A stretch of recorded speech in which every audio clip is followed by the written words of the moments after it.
Hello students, स्वागत है आप सभी का आपके अपने यूट्यूब चैनल तेजस स्टडी पॉइंट पर। दोस्तों, आज के इस वीडियो में हम प्राचीन भारत के इतिहास के एक महत्वपूर्ण टॉपिक के बारे में पढ़ेंगे जिसका नाम है मगध साम्राज्य का उत्कर्ष। तो मगध साम्राज्य की स्थापना कौन सा वंश करता है तथा मगध साम्राज्य में किन किन वंशों का शासन रहता है, इन सब के बारे में आज के वीडियो में पढ़ेंगे। और इसके साथ ही हम लोग आज के वीडियो में भारत में सिकंदर के आक्रमण को भी पढ़ेंगे। तो बिना देरी के हम लोग शुरुआत करते हैं हमारे वीडियो की। मगध के सबसे प्राचीन वंश के संस्थापक कौन थे? बृहद्रथ। तो आज के वीडियो में हम कौन कौन से पढ़ेंगे? तो मगध साम्राज्य के बृहद्रथ वंश से लेकर और मौर्य साम्राज्य के पहले तक सारे वंशों के बारे में हम पढ़ेंगे। बृहद्रथ वंश, और उसके बाद जो वंश की स्थापना हुई थी वह था हर्यक वंश। उसके बाद में था शिशुनाग वंश, और उसके बाद था नंद वंश। और नंद वंश के घनानंद को हराकर चंद्रगुप्त मौर्य ने मौर्य साम्राज्य की स्थापना की थी मगध साम्राज्य में। तो आज के इन चारों वंशों के बारे में जितने भी महत्वपूर्ण बिंदु बनते हैं उन सभी को हम पढ़ेंगे। तो सबसे पहला वंश है बृहद्रथ, और बृहद्रथ वंश के संस्थापक थे बृहद्रथ खुद, और इसकी राजधानी थी गिरिब्रज। और जरासंध, पांचों पांडवों में से जिनको भीम ने हराया था जरासंध, वो जरासंध किसका पुत्र था? वो बृहद्रथ का ही पुत्र था। हर्यक वंश के संस्थापक बिंबिसार मगध जनपद की गद्दी पर 544 ईसा पूर्व पर बैठे थे बौद्ध ग्रंथों के अनुसार। तो बौद्ध ग्रंथों के अनुसार हर्यक वंश के संस्थापक बिंबिसार जो मगध की गद्दी पर कब बैठे थे? 544 ईसा पूर्व में, और वह बौद्ध धर्म का अनुयायी था। बिंबिसार ने ब्रह्मदत्त को हराकर अंग राज्य को अपने मगध में मिलाया। तो हर्यक वंश के संस्थापक बिंबिसार ने किसको हराया? तो वो अंग राज्य के ब्रह्मदत्त को हराया। तो ब्रह्मदत्त को हराकर उसको मगध साम्राज्य में मिला लिया। आगे देखते हैं, बिंबिसार ने राजगृह का निर्माण कर उसे अपनी राजधानी बनाया। तो राजगृह को मगध की सबसे पहले राजधानी किसने बनाया था?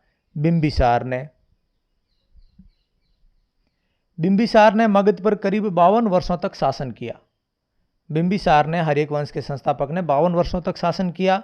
महात्मा बुद्ध की सेवा में बिंबिसार ने अपने वैद्य जीवक को भेजा। तो भगवान बुद्ध की सेवा करने के लिए उसने किसको भेजा था? जीवक को। अवंती के राजा प्रद्योत जब पांडुरंग से ग्रसित थे उस समय भी बिंबिसार ने जीवक को उनकी सेवा के लिए भेजा। तो बुद्ध की सेवा के लिए और अवंती के राजा प्रद्योत की सेवा के लिए उन्होंने किसको भेजा था? वो जीवक को भेजा था। बिंबिसार ने वैवाहिक संबंध स्थापित कर अपने साम्राज्य का विस्तार किया। तो बिंबिसार ने अपने साम्राज्य के विस्तार करने के लिए क्या किया था? तो वैवाहिक संबंध स्थापित किए। और वैवाहिक संबंधों में उन्होंने कौन कौन सी? उन्होंने 3 प्रमुख शादियां की। पहले उन्होंने प्रसेनजित की बहन महाकौशला के साथ शादी की थी। उसके बाद उन्होंने वैशाली के चेटक की पुत्री चेलना से शादी की थी। और उसके बाद में मद्र यानी आधुनिक पंजाब को पहले मद्र कहा जाता था, तो मद्र की राजकुमारी क्षेमा से शादी की थी। तो प्रसेनजित की बहन महाकौशला, चेटक की पुत्री चेलना और मद्र देश की राजकुमारी क्षेमा के साथ। बिंबिसार की हत्या उसके पुत्र अजातशत्रु ने कर दी। बिंबिसार की हत्या किसने की थी? उसके पुत्र अजातशत्रु ने। और अजातशत्रु के बारे में एक और पॉइंट याद रखेंगे, पहली बौद्ध संगीति किसके समय हुई थी? राजगृह में अजातशत्रु के समय हुई थी। और वो 493 ईसा पूर्व में मगध की गद्दी पर बैठा। और अजातशत्रु का उपनाम नाम क्या है?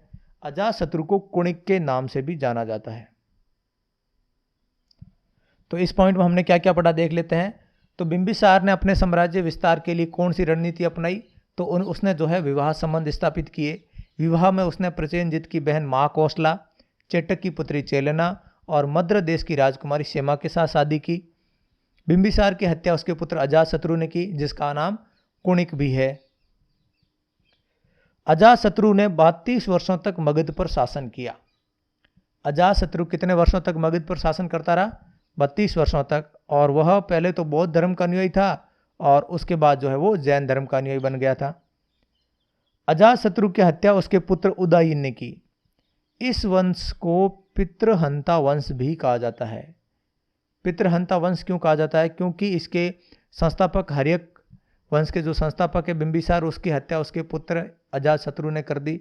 अजातशत्रु की हत्या उसके पुत्र उदयन ने कर दी। तो सारे के सारे शासकों ने अपने पिताओं की हत्या की, इसलिए इस वंश को पितृहंता वंश भी कहते हैं।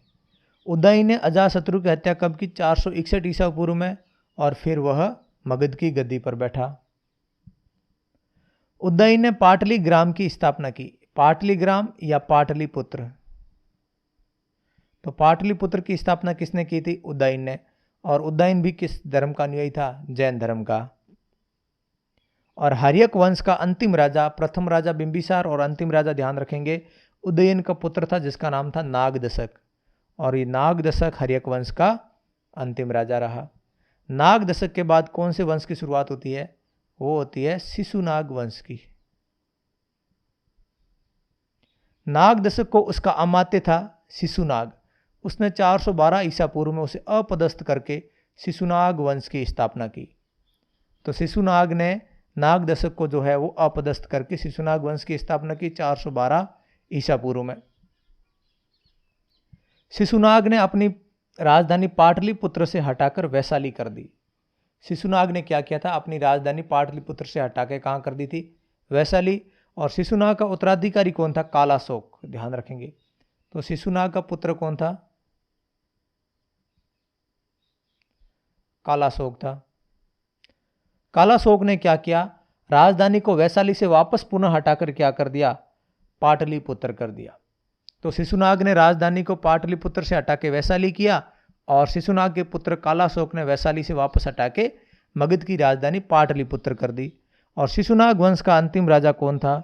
नंदीवर्धन था। तो शिशुनाग वंश का अंतिम राजा नंदीवर्धन।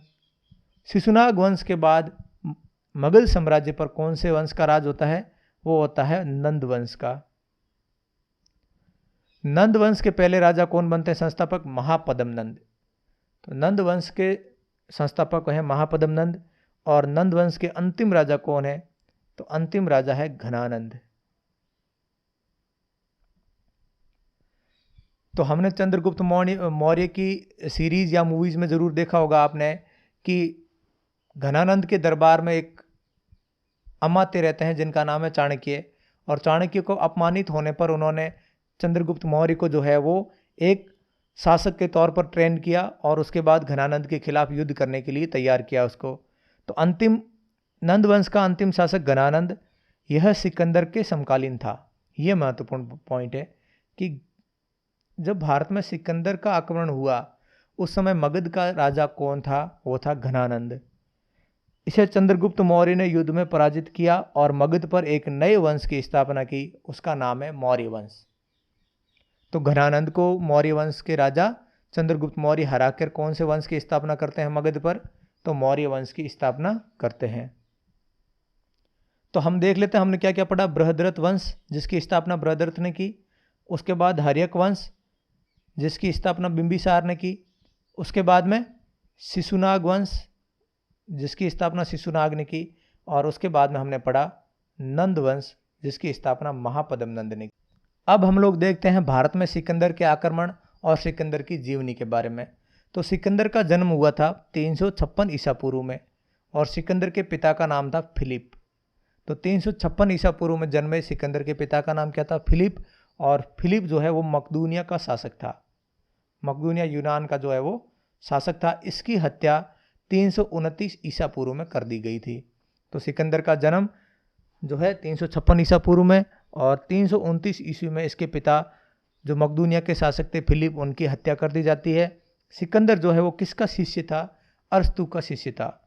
अरस्तु जिसको हम एरिस्टोटल भी कहते हैं, एरिस्टोटल का शिष्य कौन था? सिकंदर। भारत विजय का अभियान 326 ईसा पूर्व में प्रारंभ किया। यानी भारत पर आक्रमण कब किया था? 326 ईसा पूर्व में। सिकंदर के सेनापति का नाम था सेल्यूकस निकेटर। सिकंदर के सेनापति का नाम क्या था? Seleucus Nicator. सिकंदर को पंजाब के शासक, पंजाब उस समय नाम उसका था पुरू, तो पंजाब के शासक पोरस के साथ लड़ाई करनी पड़ी। सिकंदर को पंजाब के शासक पोरस के साथ युद्ध करना पड़ा और उस युद्ध का नाम है हाइडे स्पीस। तो सिकंदर और पोरस के बीच में हुई लड़ाई का नाम क्या है? हाइडे स्पीस का युद्ध, या इसको वितिस्ता का युद्ध भी कहते हैं। वितिस्ता का युद्ध क्यों कहते हैं? क्योंकि यह युद्ध झेलम नदी के किनारे लड़ा गया था और झेलम नदी का ही प्राचीन नाम क्या है? वितिस्ता नदी। सिकंदर की सेना ने व्यास नदी को पार करने से इनकार कर दिया। पोरस से लड़ाई करके सिकंदर की सेना जो है वो काफ़ी थक चुकी थी। हालांकि इस युद्ध में, हाइडे स्पीस का जो युद्ध हुआ था, इस युद्ध में जीत जो है वो सिकंदर की हुई थी, लेकिन उसके बाद भी व्यास नदी को पार करने से सिकंदर की सेना ने मना कर दिया था और सिकंदर की सेना वहां से वापस लौट गई। सिकंदर स्थल मार्ग द्वारा 325 ईसा पूर्व में भारत से वापस लौट गया। सिकंदर की मृत्यु 323 ईसा पूर्व में बेबीलोन में हुई। यह बहुत बार क्वेश्चन पूछा गया है कि सिकंदर की मृत्यु कहाँ हुई थी, तो 323 ईसा पूर्व में, यानी कि भारत से लौटने के दूसरे साल 323 ईसा पूर्व में बेबीलोन में हो गई। 33 वर्ष की अवस्था में उसकी मौत हो गई। तो दोस्तों, मैं आशा करता हूं कि आपको ये वीडियो पसंद आया होगा। इस वीडियो में हमने मौर्य वंश मगध जनपद के शुरुआती जो शासक थे उनके बारे में पढ़ा और अगले वीडियो में हम मौर्य वंश को कंप्लीट डिटेल से पढ़ेंगे। अगर आपको ये वीडियो पसंद आया है तो आप वीडियो को लाइक और चैनल को जरूर सब्सक्राइब करें। Thank you. जय हिंद, जय भारत।